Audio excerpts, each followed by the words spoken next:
स्वागत है दोस्तों आप सभी का आज की इस वीडियो में। हम लोग आज पढ़ेंगे हिमालय के प्रमुख दर्रे के बारे में और इससे निकलने वाली प्रमुख हिम नदी। बहुत ही महत्वपूर्ण टॉपिक हमारा ये वाला हो जाता है। और हम लोग हिमालय के बारे में तो सारा बात पढ़ लिए, हिमालय कितना प्रकार का होता है, हर चीज़ पढ़ लिए। अगर वो वीडियो नहीं देखें तो हम कहेंगे कि वीडियो देखें। ये हमारा 9वां नंबर वीडियो है, भूगोल का 8 वीडियो बन चुका है। अगर हम दर्रा का डेफिनेशन करें तो दर्रा के बारे में हम ये बात बोल सकते हैं कि एक ऐसा प्राकृतिक रास्ता, यानी इसको हम लोग नहीं बनाते, वो प्राकृतिक होता है। ऐसा प्राकृतिक रास्ता जिसका निर्माण या तो नदी के कारण हुआ हो, नदी के बहाव के कारण, नदी बह रहा था उसके कारण, या तो जिसका निर्माण ज्वालामुखी, भूकंप, ये सब के कारण हुआ हो, तो उसको दर्रा कहते हैं। एक प्रकार से प्राकृतिक रास्ता होता है दर्रा। तो देखते हैं इसका क्या डेफिनेशन है। देखिए, दर्रे का मतलब होता है दो पहाड़ों के बीच ऐसा जगह जिसका निर्माण नदियों के बहने के कारण होता है। दूसरे शब्दों में कहे तो पहाड़ियों एवं पर्वतीय क्षेत्रों में पहाड़ों के बीच प्राकृतिक रूप से बनने वाले रास्ते को दर्रा कहते हैं। ये दर्रा जो होता है, लोग पहले इसका इस्तेमाल करता था, अभी लोग इस्तेमाल करता है, एक जगह से दूसरे जगह जाने में इस्तेमाल करता है लोग बहुत बार, अभी भी। कितना बार आप लोग पढ़े होंगे। तो दर्रा का निर्माण होता है नदियों के बहने के कारण भी हो रहा है। और दूसरा रीजन ये रहता है, कितना बार भूकंप भी हमारा सहायक होता है कि दर्रा बन जाता है, जिसके कारण ज्वालामुखी के कारण भी जमीन का खिसक जाना, इससे भी दर्रा बन जाता है। तो ये दर्रा का डेफिनेशन हो गया।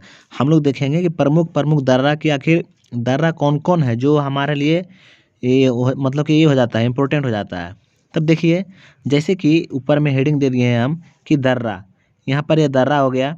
और दर्रा से मार्ग कहाँ से कहाँ जाती है, रास्ता मार्ग ये हो गया। अब उसके बाद फिर वो किस राज्य में है वो दर्रा, और कहाँ से कहाँ जाती है देखना। जैसे कि हमारा पहला नंबर आ जाता है जोजिला। तो जो जोजिला दर्रा है ये जम्मू कश्मीर में हमारा है, ये जोजिला दर्रा। और ये श्रीनगर से लेह जाती है। कहाँ जाती है? श्रीनगर से लेह। उसी प्रकार हमारा जोजिला हो गया। तो जोजिला जो हो गया ये हो गया, फिर ये भी तो जोजिला हो ही गया ना, जोजिला हो गया। उसके बाद हो गया बुर्जिल, ये हो गया, ये जम्मू कश्मीर से मध्य एशिया जाती है, ये भी हमारा जम्मू कश्मीर में है। उसके बाद बनिहाल, तो बनिहाल भी हमारा जम्मू कश्मीर में है, और ये जम्मू कश्मीर से श्रीनगर जाती है।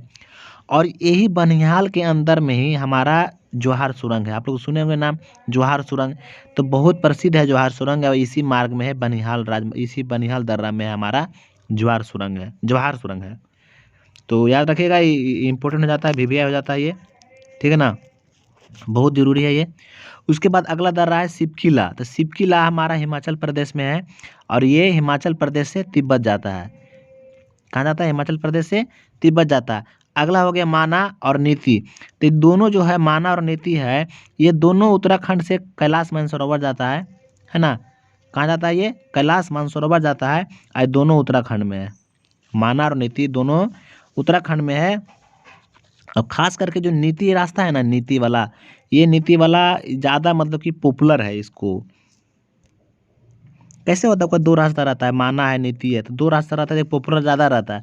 तो नीति ज़्यादा पॉपुलर है, जो कैलाश मानसरोवर रास्ता जाता है। हालांकि दोनों जाता है, माना और नीति दोनों, मगर इन दोनों दर्रों में कैलाश मानसरोवर रास्ता जाता है, विशेषकर नीति। कोई दिक्कत नहीं ना। देखिए, मैक्सिमम आप देख रहे हैं कि 3 हो गया हमारा, कहाँ? जम्मू कश्मीर में जोजिला हो गया, बुर्जिल हो गया, बनिहाल हो गया। याद इसमें यह रखना है कि बनिहाल में हमारा प्रसिद्ध जवाहर सुरंग है। उसके बाद फिर हमारा हिमाचल प्रदेश में एक है सिपकिला, जो हिमाचल प्रदेश से तिब्बत जाता है। और जो भी जम्मू कश्मीर में था वो इधर ही रहा था, श्रीनगर से ले जा रहा था, जम्मू कश्मीर से श्रीनगर, और जम्मू कश्मीर से मध्य एशिया, कुछ इस प्रकार से था। और जो हिमाचल प्रदेश में सिपकिला है, ये हिमाचल प्रदेश से तिब्बत जा रहा था। और ये जो देख रहे हैं आप, माना जो हो गया, ये उत्तराखंड से कैलाश मानसरोवर हो गया, और ये भी उत्तराखंड से कैलाश मानसरोवर हो गया नीति का। उसके बाद फिर और कुछ दर्रा है, जैसे नाथुला। तो नाथुला हमारा सिक्किम में है, ये सिक्किम से लहासा जाता है। ये जो लहासा है, ये तिब्बत की राजधानी होगी लहासा। तो जो नाथुला है वो कहाँ जाती है? सिक्किम से लहासा जाती है, सिक्किम में है। जेलेपला हो गया, ये जो हो गया सिक्किम से लहासा, ये भी सिक्किम में ही है हमारा। और तिब्बत की राजधानी लहासा तक मार्ग इन्हीं दर्रों से होकर जाती है। यानी जो देख रहे हैं ना आप, ये नाथुला, जेलेबला, यही सबसे तिब्बत को जो राजधानी लहासा है, इसी से होकर के जाता है। और फिर एक हमारा हो गया बोमडिला। तो बोमडिला हमारा अरुणाचल प्रदेश में है, ये अरुणाचल प्रदेश से तिब्बत जाती है रास्ता। तो ये था शायद दर्रा दर्रा हमारा हो गया। अब इसको एक काम करना है कि इसको कॉपी में लिख लेना है और लिख करके इसको याद कर जाना है। ठीक है, आप डेफिनेशन नहीं याद करते हैं तो कोई बात नहीं, मगर आप ये जरूर याद कर सकते हैं कि हिमालय से कौन कौन दर्रा निकलती है। ठीक है, जैसे जोजिला, बुर्जिल, बनिहाल, सिपकिला, माना, नीति हो गया, नाथुला, जेलेपला और बोमडीला।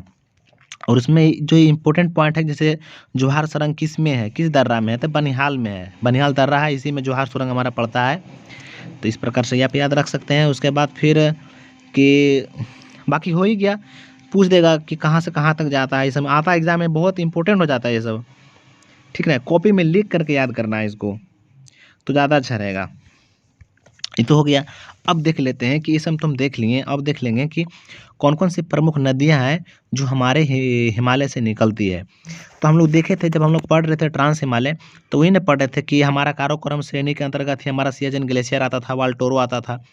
तो ये तो दो याद ही हो गया कि सियाचिन ग्लेशियर और फिर एक वाल्टोरो। एक सियाचिन ग्लेशियर हो गया और एक वाल्टोरो हो गया, जो हमारा ट्रांस हिमालय से इसका निकलता है। ये ट्रांस हिमालय से निकलता है। कौन कौन? सियाचिन ग्लेशियर हो गया और वाल्टेरो। हिम नदी का मतलब ही होता है ग्लेशियर। क्या होता है? ग्लेशियर। और सबका लंबाई याद रखना है आपको कि कौन कितना लंबा है। हालांकि 72, देखिए आपको लग रहा होगा ना कि सियाचिन ग्लेशियर सबसे लंबा है, मगर ये 72 किलोमीटर है, जिसमें से 35 किलोमीटर पाकिस्तान के कब्जा में है। तो इसलिए जो होता है हमारा जो सबसे अगर कोई लंबा हो जाएगा ना, तो हमारा बैफो या ब्याफो सबसे लंबा हिम नदी हो जाएगा भारत के लिए। ऐसे देखने में लग रहा है सियाचिन ग्लेशियर 72 किलोमीटर, मगर उसमें पाकिस्तान का कब्जा है। तो ये हमारा भारत के सबसे लंबा हिम नदी नहीं होगा। भारत का सबसे लंबा हिम नदी हमारा हो जाएगा बैफो। ठीक है, तो सियाचिन ग्लेशियर हो गया ट्रांस हिमालय में, वाल्टेरो हो गया ट्रांस हिमालय काराकोरम श्रेणी में आता है। उसके बाद ब्याफो या बैफो बोलिए आप, इसकी लंबाई 60 किलोमीटर है, ये भी ट्रांस हिमालय में आता है, हमारा कैलाश श्रेणी लद्दाख में पड़ता है। ये हम लोग पढ़े थे। ट्रांस हिमालय का जो मैक्सिमम पार्ट है वो कहाँ पड़ता है? वो तिब्बत में पड़ता है ना, तो तिब्बत, इसलिए उसको तिब्बत हिमालय भी कहते हैं। अगला देखिए हमारा हो जाता है गंगोत्री। गंगोत्री हमारा महान हिमालय से निकलती है। उसके बाद एक हो गया लास्ट केदारनाथ, ये भी हमारा महान हिमालय से निकलती है। गंगोत्री की लंबाई 26 किलोमीटर और केदारनाथ की 14 किलोमीटर। अगला देखिए नोट्स वही है कि भारत की सबसे लंबी हिम नदी बैफो है, क्योंकि सियाचिन हिम नदी का कुछ भाग पाकिस्तान के अधिकार में है, यानी कब्जे में है, इसलिए सियाचिन भारत की सबसे लंबी हिम नदी नहीं है। ख़त्म हो गया वीडियो हमारा। अगर कहीं गलती, अगर मिस्टेक हो गया हो, अगर हमसे कहीं भी अगर थोड़ा सा या जो भी थोड़ा बहुत मिस्टेक हुआ होगा, तो उसको आप सुधार कर लीजिएगा, अगर हो सकता है कहीं पे, क्योंकि कितना बार स्पीड में पता नहीं चल पाता हमको। ठीक है, तो वीडियो हमारा ख़त्म हो गया। अगर वीडियो आप लोग को अच्छा लगा तो वीडियो को क्या करना है, लाइक करना है, शेयर करना है, और उसके बाद जो भी चैनल पे नया है वो चैनल को सब्सक्राइब करना है। ठीक है, मिलते हैं अगले वीडियो में।